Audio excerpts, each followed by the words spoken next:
Praise the Lord. கர்த்தரும் இரட்சகருமாகிய இயேசு கிறிஸ்துவின் இனிய நாமத்தினாலே உங்களுக்கு அன்பின் வாழ்த்துக்கள். இந்த நல்ல நாளை காண செய்த தேவனுக்கு ஸ்தோத்திரம் உண்டாவதாக.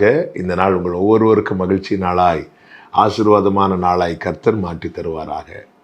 லூக்கா சுவிசேஷம் 1வது அதிகாரம் அதனுடைய 38வது வசனம். அதற்கு மரியாள், இதோ நான் ஆண்டவருக்கு அடிமை, உம்முடைய வார்த்தையின்படி எனக்கு ஆக கடவது என்றாள். அப்பொழுது தேவதூதன் அவளிடத்திலிருந்து போய்விட்டார். கர்த்தருடைய பரிசுத்த நாமம் மகிமைப்படுவதாக. தேவனால் அனுப்பப்பட்ட கர்த்தருடைய தூதன் கேப்ரியேல் மரியாளிடத்திலே வந்து மரியாளை வாழ்த்துகிறார். கிருபை பெற்றவளே, நீ வாழ்க, ஸ்திரீகளுக்குள்ளே ஆசீர்வதிக்கப்பட்டவள் என்று வாழ்த்தும் போது மரியாள் அந்த வாழ்த்துதல் எப்படிப்பட்டதாக இருக்கும் என்று சிந்தித்து கொண்டிருக்கிறாள். இப்பொழுது தேவ திட்டத்தை கேப்ரியேல் தூதன் மரியாளிடத்திலே வெளிப்படுத்துகிறார்.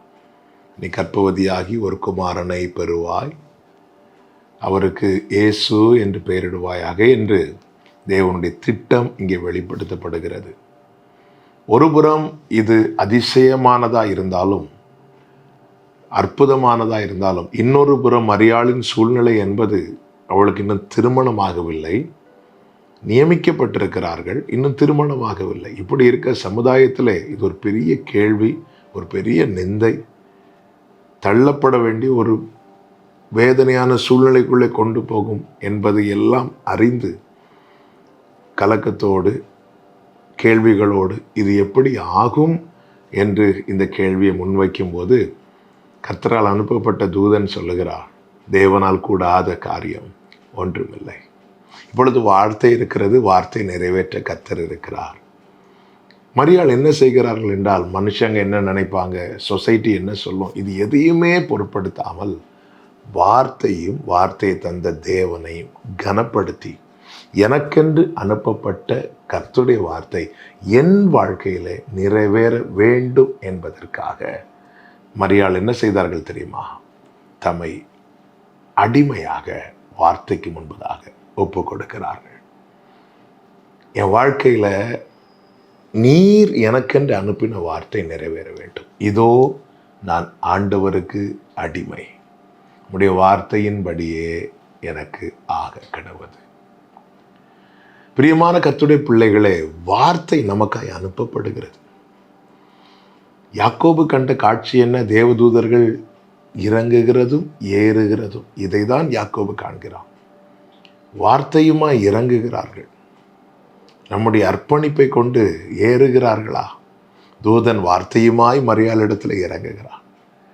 மரியாள் அதை ஏற்றுக்கொண்டு, என் வாழ்க்கையில் வார்த்தை நிறைவேற வேண்டும், எனவே நான் என்னை ஆண்டவருக்கு அர்ப்பணிக்கிறேன் என்று அர்ப்பணித்த போது தூதன் போய்விட்டான் என்று வேதம் சொல்லுகிறது. அப்பொழுது தேவதூதன் அவளிடத்திலிருந்து, எப்பொழுது? வார்த்தையை மரியாள் ஏற்றுக்கொண்டு அர்ப்பணித்த போது. அதன் பிறகு நடந்தது நமக்கு தெரியும். மரியாள் வாழ்க்கையிலே வார்த்தை நிறைவேறினது. யோசேப்பு மரியாளை தள்ளிவிடலாம் என்று எண்ணினான். ஆனால் கர்த்தர் தூதனை அனுப்பி அந்த காரியத்திலே அனுகூலம் செய்தார். பிரியமான கர்த்தருடைய பிள்ளைகளை, நமக்காய் அனுப்பப்பட்ட வார்த்தை நம்முடைய வாழ்க்கையில் நிறைவேற அந்த வார்த்தைக்கு முன்பதாக, வார்த்தையை தந்த தேவனுக்கு முன்பாக அவர் சித்தம் நம்முடைய வாழ்க்கையில் நிறைவேற அர்ப்பணிக்க வேண்டியது அவசியமாக இருக்கிறது. நம்முடைய வாழ்க்கையிலும் தேவதூதர்கள் இறங்குகிறதும் ஏறுகிறதுமான அனுபவம் உண்டாக நாம் நம்மை அர்ப்பணிப்போம், அடிமையாக ஒப்பு கொடுப்போம். அப்படி ஒப்பு கொடுக்கும்போது நமக்கு சொல்லப்பட்ட வார்த்தைகள் நம்முடைய வாழ்க்கையில் நிறைவேறும் என்பதிலே சந்தேகம் இல்லை. மரியாள் பார்த்தீர்களா? ஸ்திரீகளுக்குள் ஆசீர்வதிக்கப்பட்டவர்கள். அப்படி இருந்தும் வார்த்தைக்கு முன்பதாக, வார்த்தையை தந்த தேவனுக்கு முன்பாக தன்னை அடிமையாக அர்ப்பணித்ததை வேதம் நமக்கு காண்பிக்கிறது. தேவன் பெரியவர், நம்பி நமக்கு வார்த்தையை அனுப்புகிறார். என் பிள்ளை ஏற்றுக்கொள்வான், என் மகள் ஏற்றுக்கொள்வாள் என்று. வார்த்தையை கேட்க ரொம்ப நல்லா இருக்கிறது. ஆனால் அந்த வார்த்தைக்கு முன்பதாக அந்த வார்த்தை பூரணமாய் நம்முடைய வாழ்க்கையில் கிரியை செய்ய அடிமையாய் அர்ப்பணிக்கிறோமா? அர்ப்பணிப்போம்.